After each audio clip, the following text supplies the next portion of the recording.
जिंदगी कितना अजीब है ना, यहाँ कुछ भी परमानेंट नहीं है। तो कहानी है एक मुसाफिर का जिसका कल का कोई ठिकाना नहीं।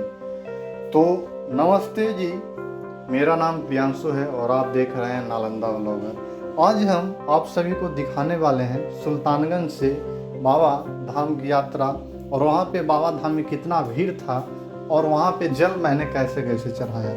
तो अभी हम इंतज़ार कर रहे हैं ट्रेन का, जो कि बहुत ही जल्द आने वाला है। और ये दोनों देख लीजिए, इतने कैमरा को देखकर अचंभित हैं कि एक तो खुशी से पागल है और एक पूछे ही मत। तो प्राकृतिक अपना श्रृंगार कर चुका है और देख सकते हैं हरियाली भरी प्राकृतिक अपना श्रृंगार के रूप में निखर के आया हुआ है। और यहीं पे हमारे साथ नदी भी अपने रूप में है, जहाँ पे आप सभी को हरे भरे दिख रहे होंगे। तो हम अभी आ गए हैं बाबा की नगरी देवघर। यहाँ से अब हम आगे चलेंगे और देखते हैं रास्ते में कितना ज़्यादा लोग रहते हैं। और देख सकते हैं रेलवे स्टेशन से मैं जैसे ही बाहर निकला तो इतने सारे बम लोग बैठे हुए थे, क्योंकि सरकार के द्वारा उतना व्यवस्था था ही नहीं, और जो था वह स्टेशन के इर्द गिर्द में था। तो यहाँ पे देख लीजिए, पर्यटन सुरक्षा केंद्र बनाया गया है, जिसमें किसी को कोई किसी तरह का कोई समस्या हो तो वहाँ पे रुक के अपना समस्या का समाधान पा सकता है। तो हम चलते हैं आगे और देख सकते हैं अभी हम आ चुके हैं झारखंड में, और यहाँ पे किस तरह से सजाया गया है बाबा की नगरी को। और ये पैदल मार्ग है, इसमें अब हम सभी के साथ होकर चलेंगे, जिससे कि बाबा के मंदिर में जाने में हमें आसानी हो। तो यहाँ पे देख लीजिए ये कितने अच्छे कामर हैं, और बहुत ही भाग्य की बात है कि ये सभी लोग 105 किलोमीटर की पद यात्रा करके बाबा की नगरी पहुँच चुके हैं, और अब जल्द ही बाबा का दर्शन करने को मिलेगा। तो बोल बम के नारा है और बाबा एक सहारा है, इसी का गुंज हम सभी में गूंज रहा है, क्योंकि अभी हम भी वही महादेव की भक्ति में लीन हैं, और वही महादेव की भक्ति में ये दोनों भी लीन हैं, जो कि एक दूसरे से प्यार भरी बातें कर रहे हैं। तो चलिए देख सकते हैं कुछ बम हैं दौड़ के जा रहे हैं, कुछ पैदल चल रहे हैं, धीरे धीरे जा रहे हैं। तो यहाँ पे सभी लोग का एक ही मंजिल है, वो है बाबा की नगरी और बाबा से दर्शन करना। तो ये सभी देख सकते हैं, सभी लोग आ गए हैं बाबा की नगरी में, और अब जल्द ही सभी लोग बाबा का दर्शन करने वाले हैं। तो आप सभी को मैं बता दूं कि मैं भी इसी आस के साथ आया हूं कि मुझे कब दर्शन बाबा का हो और मेरी जो मनोकामनाएं हैं वो पूरी हो। तो इसी के बीच हम आ गए शिवगंज के पास, जहाँ पे स्नान करने के बाद ही बाबा के मंदिर में जल अर्पण किया जाता है, ऐसा यहाँ का मानता है।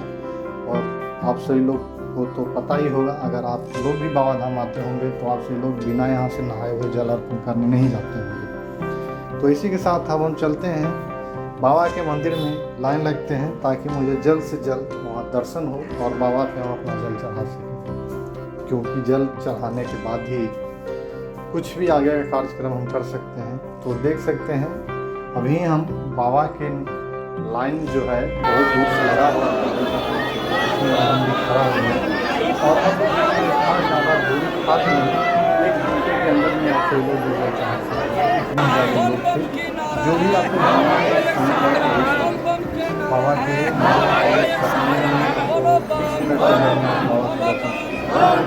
इतना ही कम भी, और एकादशी था थोड़ा बहुत भीड़ तो होना ही था। ऐसे अगर और पहले आते तो शायद और कम समय में आप दर्शन कर लेते। यहाँ पे कुछ लोग के साथ घटना यूँ हुआ कि जब मंदिर में हम आए तो देखते हैं कि कुछ बम लोग जो थे वह जा रहे थे, लेकिन लाइन में खड़े खड़े वह बेहोश और बहुत तरह की दिक्कत हो गया, जिसके चलते यहाँ पे सभी बम लोग उनको तेल और पानी देकर उन्हें ठीक कर रहे थे, ताकि वह चल सकें और बाबा को जल समर्पण कर सकें। तो अब हम भी जल समर्पण करने के लिए लाइन में खड़े हो गए हैं, और अब जल्द ही हमें भी बाबा से दर्शन होने वाला है। उसके बाद फिर माँ पार्वती का दर्शन करेंगे। तो देख सकते हैं यहाँ पे बाबा बैजनाथ का मंदिर में हम आ गए हैं, और यहाँ का मान्यता ऐसा है कि एक समय की बात है, यहाँ एक बैजू नाम का यादव रहता था, जिसका नियम यह था कि वह हर रोज़ 5 डंडे बिना खाए भगवान को मारता था।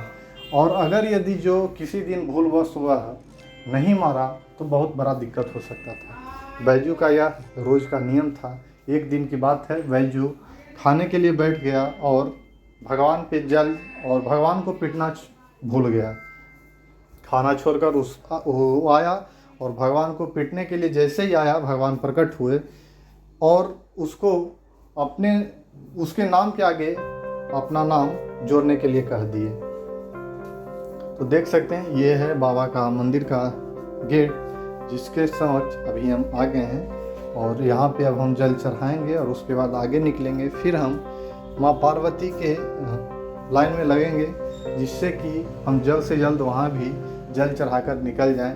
इस बार बाबा के मंदिर में तो उतना भीड़ मुझे देखने को नहीं मिला, लेकिन देखते हैं माँ पार्वती के मंदिर में कितना भीड़ मिलता है, क्योंकि वहाँ भी मुझे कुछ पता नहीं। और अब हम चलते हैं आगे, जल समर्पण करते हैं। और जल समर्पण करने के बाद प्रशासन भी यहाँ पे टाइट है, क्योंकि भीड़ बहुत ज़्यादा है, वो भी क्या कर सकता है। अब हम आ गए हैं माँ पार्वती के लाइन में, जिसमें भी बहुत सारे भीड़ हैं भाई, कह नहीं सकते हैं। बाबा के मंदिर में तो जल चढ़ाने के लिए, उनको दर्शन करने के लिए नज़दीक से नहीं जा सकते थे, लेकिन मैया के मंदिर में दर्शन करने के लिए नज़दीक से जा सकते थे। और शायद हो सकता है हम आपको कैमरे पे भी दिखा दें, अगर अंदर कैमरा चालू रह गया तो हम माँ के दर्शन हेतु उनके दरबार में आ गए हैं। और देख सकते हैं उनके दरबार में सभी लोग लगे हुए हैं और हम भी आ गए हैं और उनके जल चढ़ाना है। जल चढ़ाने के बाद निकलेंगे, क्योंकि और भी जो कार्यक्रम है वो करना मुझे है। तो देख सकते हैं अभी हम जल चढ़ाने के लिए आ गए हैं और सभी लोग यहाँ पे जल चढ़ा रहे हैं और प्रशासन भी सभी को जल्दी जल्दी जल चढ़ाने के लिए अंदर